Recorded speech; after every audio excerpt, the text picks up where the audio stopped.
नमस्कार,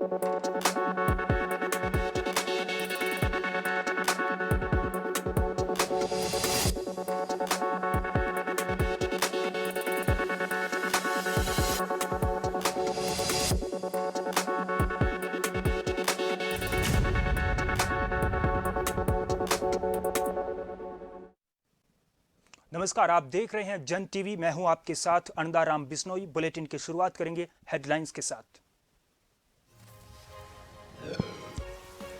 पीएम मोदी के पिथौरागढ़ दौरे की तैयारियां तेज। सीएम धामी ने कहा उत्तराखंड को मिलेगी कई सौगातें। अधिकारियों ने किया निरीक्षण।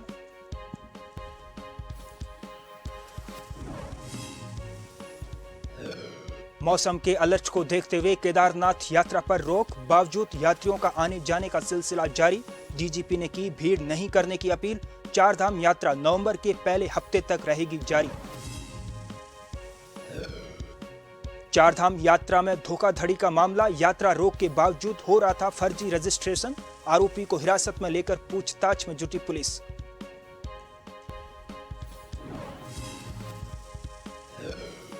पूर्व प्रधानमंत्री की पोती के विवाद में नया ट्विस्ट। पोती अंद्रिजा पर SC/ST एक्ट में केस दर्ज। एडीजी बोले मामले की जा रही निष्पक्षता से जांच।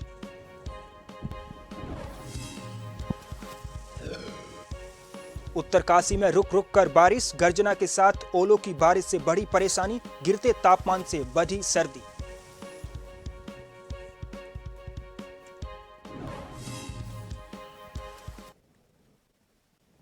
अब खबरें विस्तार से। चारधाम यात्रा जोरों शोरों से चल रही है। इस बीच मौसम विभाग के अलर्ट को देखते हुए केदारनाथ यात्रा पर रोक लगा दी गई है। जो यात्री जहां हैं उनको पुलिस की ओर से वहीं रोक दिया गया है, लेकिन फिर भी यात्रियों का आना जाना जारी है, जिससे केदारनाथ में दबाव बढ़ रहा है।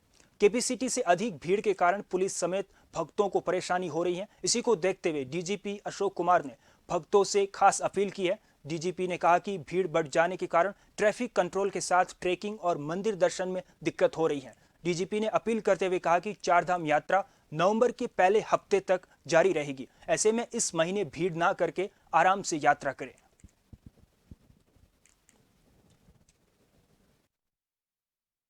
समझ देशवासियों के संज्ञान में एक बड़ी बात लाना चाहता हूं कि कुछ लोग सोचते हैं ये यात्रा सिर्फ मई और जून की है। ये ऐसा नहीं है। ये यात्रा जो है नवंबर के दूसरे हफ्ते तक चलेगी, दिवाली तक चलती है। और अक्टूबर का महीना उत्तराखंड के मौसम के हिसाब से बहुत ही अच्छा होता है 15 सितंबर के बाद। तो ऐसा नहीं है कि जून में ही यात्रा हो रही हो। तो मैं सबके संज्ञान में लाना चाहता हूँ कि अपनी यात्रा को आप स्टैगर कर सकते हैं। हर आदमी इसी जून के महीने में यात्रा प्लान न करके आप लोग सितंबर के दूसरे हफ्ते और अक्टूबर और में भी यात्रा को प्लान कर सकते हैं। उत्तराखंड में चारधाम यात्रा इस वक्त जोरों पर चल रही है। यात्रा को शुरू हुए अभी 1 महीना हो गया है, लेकिन अभी से ही पिछले रिकॉर्ड टूटते हुए नजर आ रहे हैं, क्योंकि चारधाम यात्रा पर श्रद्धालुओं की भीड़ लगातार बढ़ती जा रही है, जिसको देखते हुए मुख्यमंत्री पुष्कर सिंह धामी ने केदारनाथ के रजिस्ट्रेशन पर रोक लगा दी है। वहीं परिवहन अधिकारी सुनील शर्मा का कहना है कि चारधाम यात्रा बहुत ही अच्छी तरीके से चल रही है। यात्रियों की संख्या भी बढ़ी है। उनका कहना है कि अगर आंकड़ों के हिसाब से देखें तो पिछले साल पूरे चारधाम यात्रा में सिर्फ 20,207 ग्रीन कार्ड बने थे और इस बार 2 महीने में ही लगभग 21,000 ग्रीन कार्ड बन चुके हैं। इसी दौरान अगर गाड़ियों की ट्रिप की बात करें तो पिछले साल चारधाम सीजन में लगभग 49,393 ट्रिप लगी थी, लेकिन इस बार सिर्फ 2 महीने में ही 76,000 से भी ज्यादा ट्रिप लग चुकी है, जो लगभग पिछले साल की तुलना में 65 से 70% ज्यादा है। उम्मीद है कि अगले महीने भी पिछले साल का रिकॉर्ड भी टूट जाएगा। इस बार यात्रियों की सुविधा के लिए हाईटेक चेक पोस्ट बनाई गई है, जिससे यात्रियों का तुरंत ट्रिप कार्ड बने और उनकी यात्रा में कोई भी व्यवधान ना हो। साथ ही चेक पोस्ट पर और प्रवर्तन दलों को भी आदेश दिया गया है कि यात्रियों की गाड़ियां चेक करने के साथ ही उनकी समस्याओं को भी सुने। चारधाम यात्रा 2023 में आपको बताना चाहूँगा कि बहुत अच्छी तरीके से चल रही है और जिसमें बहुत ज़्यादा यात्री भी आ रहे हैं इस बार। इसका एक आंकड़ों के हिसाब से अगर देखा जाए तो पिछली बार पूरे चारधाम यात्रा के सीज़न में मात्र 20,207 ग्रीन कार्ड बने थे। इस वक्त हमारे पास 2 महीने में ही लगभग हमारे पास 21,000 के लगभग ग्रीन कार्ड बन चुके हैं। इसी दौरान इसको ये भी बताना चाहूँगा, जहाँ तक गाड़ियों के ट्रिप के सवाल हैं, तो पूरे चारधाम सीजन में पिछले साल जो ट्रिप लगी थी वो लगभग 49,393 ट्रिप लगी। चारधाम यात्रा में धोखाधड़ी के मामले रुकने का नाम नहीं ले रहे हैं। कई तरीकों से चारधाम यात्रा के दौरान यात्रियों से धोखाधड़ी की जा रही है। हाल ही में एसटीएफ ने ऐसे लोगों को अरेस्ट किया था जो हेली सेवाओं को लेकर धोखाधड़ी कर रहे थे। वहीं अब एक ऐसा मामला सामने आया है। सरकार ने अभी केदारनाथ के रजिस्ट्रेशन पर रोक लगाई है, लेकिन कुछ लोग रोक होने के बावजूद भी फर्जी तरीके से केदारनाथ यात्रा का रजिस्ट्रेशन कर रहे थे। इस तरह का मामला पुलिस के संज्ञान में आया, जिसके बाद पुलिस ने मुकदमा दर्ज करते हुए एक व्यक्ति को हिरासत में लिया, जिससे पूछताछ की जा रही है। कल ही हमारे ऋषिकेश कोतवाली में ये सूचना आई थी कि एक व्यक्ति, जबकि ऑनलाइन रजिस्ट्रेशन केदारनाथ धाम जी के बंद चल रहे हैं, तो एक व्यक्ति पैसे लेकर और उनका फर्जी रजिस्ट्रेशन करा रहा है, उनको मतलब लोगों को इस तरह से धोखाधड़ी कर रहा है। तो इस सूचना पे फिर मुकदमा दर्ज किया गया। हमने 420 आईपीसी में मुकदमा दर्ज किया है इस व्यक्ति के विरुद्ध। ये व्यक्ति जो है बेसिकली ऋषिकेश का ही रहने वाला है, उसका नाम कुशाल जाटव है और अब अग्रिम विवेचना की जा रही है। जैसे जैसे फैक्ट्स आएंगे उसके अनुसार कार्रवाई की जाएगी। पूर्व पीएम की पोती अद्रिजा पर कोर्ट के आदेश के बाद राजपुर थाने में SC/ST एक्ट के तहत केस दर्ज किया गया। वहीं अद्रिजा के पति हरकेश भी मीडिया के सामने आए और उन्होंने अपनी पत्नी के आरोपों को झूठा बताया। हरकेश ने कहा कि उसने उत्तराखंड से लेकर दिल्ली और दिल्ली से लेकर उड़ीसा तक बवाल कर रखा है, लेकिन उनके आरोपों में कोई सच्चाई नहीं है। वहीं इस मामले में ADG V मुरुगेसन का भी बयान सामने आया है। उन्होंने कहा कि SSP दिलीप कुंवर को इस केस की निष्पक्षता से जांच करने का आदेश दिया है। मालूम ही नहीं है एक्चुअली क्या है। या तो मेरी वाइफ की फ्रेंड है कि उनकी बहन की फ्रेंड है, दोनों की दोस्त है। अच्छा, एक चीज रहता है वो पुलिस हमारे प्रभाव में होती तो मेरे कंप्लेंट्स क्यों नहीं रजिस्टर होते इनके अगेंस्ट में, मेरे FIRs क्यों नहीं बने किसी चीज में, मैं क्यों चक्कर काट रहा हूँ पुलिस स्टेशन की, तो आराम से घर में बैठे हुए हैं। आज जब कोई पेड़ की डाल काटने जाएगा ये 112 को बुला देंगे, क्या करेगा पुलिस वाला। इसको हमारे डिस्ट्रिक्ट DIG जो कम SSP हैं उनको निर्देश दी गई है, इस पे जो भी सही कार्रवाई होना है वो पूरा करें, इन निष्पक्षता से जांच करें, जो इन्वेस्टिगेशन फेयर एंड ट्रांसपेरेंट हो। हल्द्वानी में जिला अधिकारी कैंप कार्यालय में कांग्रेस के शिष्टमंडल ने जिला अधिकारियों से मुलाकात कर जिले की 5 सूत्रीय समस्याओं को लेकर ज्ञापन सौंपा। इस दौरान कांग्रेस जिला अध्यक्ष राहुल छिमवाल के नेतृत्व में मिले शिष्टमंडल ने शहर में आवारा पशुओं की समस्याओं से निजात दिलाने और हल्द्वानी में फ्लाईओवर निर्माण में व्यापारियों की सहमति के साथ ही अतिक्रमण और जाम की समस्याओं को लेकर ज्ञापन दिया।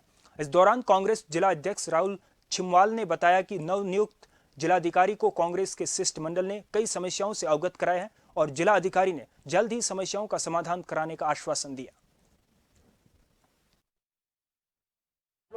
देखिए, आज हम लोगों ने सिटी मजिस्ट्रेट साहब से ये बात करी कि जिलाधिकारी महोदय से हम लोगों ने आज मुलाकात करी और सबसे पहले उनको हमने बधाई दी और निश्चित रूप से हम लोगों ने उनको 5 सूत्रीय ज्ञापन दिया है, जिसमें हम लोगों ने पूरे जिले की कुछ समस्याओं को लेकर के उनसे बात करी है, जिनमें उन्होंने हमें एक अच्छा जिसे कहते हैं कि रिस्पांस दिया कि उन्होंने ये समस्याओं के समाधान की बात हमसे कही। उसमें हम लोगों ने कहा है कि जैसे कि आपके हमारे जो शहरी क्षेत्र हैं उनमें आजकल जो हमारे आवारा पशु हैं उनका बहुत ज़्यादा वो हमें नुकसान दे रहे हैं आम जनमानस को, और जिस तरीके से वो आए दिन जिससे घटनाएं होती जा रही है, तो हमने उनसे कहा कि ये आवारा पशुओं के लिए कोई योजना बनाई जानी चाहिए। डोईवाल के रानी पोखरी न्याय पंचायत की झीलवाला गांव की लंबे समय से सड़क जर्जर हालत में होने के कारण स्थानीय ग्रामीणों को भारी परेशानी का सामना करना पड़ रहा है। वहीं कांग्रेस ब्लॉक अध्यक्ष पूर्व प्रधान महेंद्र भट्ट ने कहा कि झीलवाला सड़क और नहर इन दोनों की हालत बेहद खराब है। सड़क पर चलने में भी भारी परेशानी ग्रामीणों को उठानी पड़ती है। तो वहीं सिंचाई नहर भी बुरी तरह से तहस नहस हो गई है, जबकि थामी सरकार इसकी घोषणा कर चुकी है, लेकिन आज तक स्थिति जस की तस बनी हुई है। धामी सरकार ने इसमें 2-3 बार घोषणा कर दी है कि इस रोड को बनाएंगे, पास हो चुकी है, ये हो चुकी है। पिछले जो विधानसभा के चुनाव थे उससे पहले भी आचार संहिता से भी पहले इसकी घोषणा की गई थी कि ये पास हो चुका है, ये सड़क बननी शुरू होगी। आज 2 साल से भी ऊपर हो गए, इस रोड की सुध लेने वाला कोई नहीं है। 200-250 परिवार के लोग ये यहाँ पर रोज एक्सीडेंट हो रहे हैं। पढ़ने वाले स्कूल के बच्चे जाने आने में कितनी तकलीफें हो रही हैं। कई बच्चों की साइकिल से चोट लग गई है कि पूरा घरों के अंदर तक धूल जाती है। एक मोटरसाइकिल में अकेले आदमी बैठ के जाएगा तो भी आप चल नहीं सकते हो रोड में। खिड़कियां 24 घंटे मकान की बंद रखनी पड़ती है। अरे आप बुढ़े आदमी तो वैसे पहले जो श्वास का रोगी है वो तो मरने वाला ही है बिल्कुल। ये 15-20 साल से हम लोग इस रोग को झेल रहे हैं, कब तक झेलेंगे? अच्छा, जब इलेक्शन आते हैं तो बोल देते हैं हम आए, उसके बाद फिर। खबर हरिद्वार से है, जहां 2 दिन पहले गांव खेलड़ी निवासी राजपाल सिंह की हत्या के मामले में हरिद्वार एसएसपी ने खुलासा किया है। उन्होंने बताया कि राजपाल और उसके भाई बाल सिंह का जमीन को लेकर काफी वक्त से विवाद चल रहा था। आए दिन दोनों में कहासुनी होती रहती थी। घटना के तुरंत बाद मृतक का भाई घर में ताला लगाकर फरार हो गया था। मुखबिर की सूचना पर आरोपित को पुलिस ने पकड़ लिया। मुझे सूचना प्राप्त हुई कि बेड़री गांव में जो थाना भादराबाद में, खेलड़ी गांव में थाना भादराबाद में एक व्यक्ति की लाश मिली है और जिसकी पहचान राजपाल नाम से हुई है।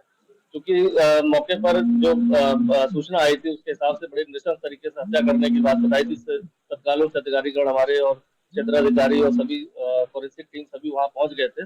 वहां पर जो हमने फॉरेंसिक टीम कलेक्ट की और जो उनके परिजनों से मृतक की जानकारी करी थी, उससे पता चला कि पूर्व में भी एक पारिवारिक विवाद उनका अपने चाचा और अपने उनसे चल रहा था और उसमें पहले पूर्व में भी एक मुकदमा दर्ज था।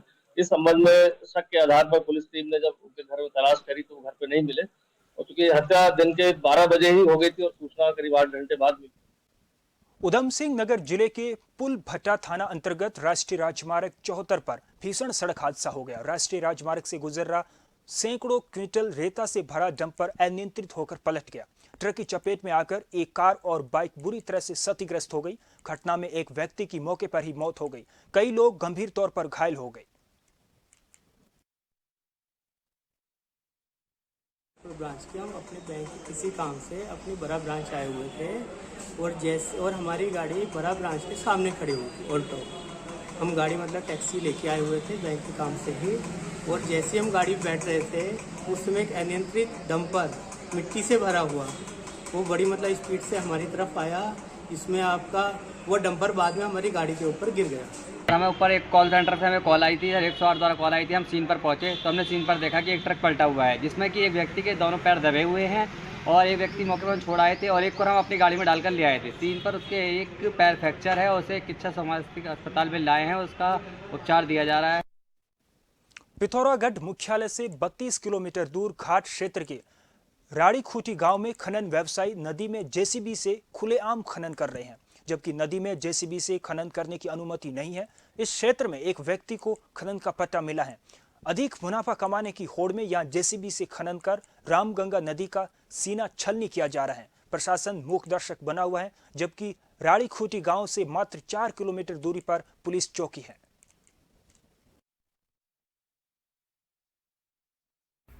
ये मामला अभी मेरे संज्ञान में आया है। अगर इस तरह से कोई काम हो रहा है, नदी में जेसीबी या कोई मशीन का यूज़ हो रहा है, मैं अभी टीम भेजती हूँ और अगर इस तरह से कुछ पाया जाता है तो उसके अगेंस्ट कार्रवाई।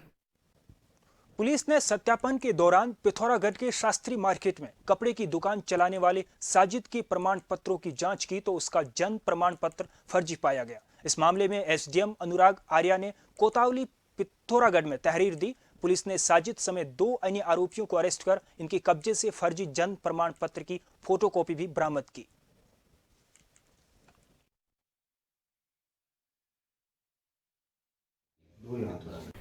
जनपद में जो बृहद स्तर पे सत्यापन अभियान चल रहा है, जिसमें जो भी बाहरी व्यक्ति आए हुए हैं उनका हम लोग वेरिफिकेशन करवा रहे हैं। इसी वेरिफिकेशन की एक्सरसाइज के दौरान एक व्यक्ति है मुजफ्फरनगर का रहने वाला, जो यहाँ पर शास्त्री नगर मार्केट में कपड़े की दुकान चलाता था। उसके पास एक सर्टिफिकेट हमें मिला, जिस सर्टिफिकेट को प्राइमा फेसी जो था वो जो था अवैध सर्टिफिकेट लग रहा था, जिसकी हम लोगों ने वेरिफिकेशन करवाई, जांच करवाई। तो जांच के उपरांत ये पता चला कि ये जो सर्टिफिकेट है ये फर्जी है और फिर हम लोगों ने उसमें 420 और 467 आईपीसी की धाराओं में मुकदमा पंजीकृत किया और जांच के दौरान हमारे पास 2 अन्य लोगों के बारे में पता चला कि ये लोग यहाँ पे जो बाहरी व्यक्ति आ रहे हैं उनके फर्जी सर्टिफिकेट बना रहे हैं और इस प्रकार के सर्टिफिकेट बना के जो लोकल वेलफेयर स्कीम्स हैं उनका फ़ायदा ये लोग उठाने का उनको मदद कर रहे हैं।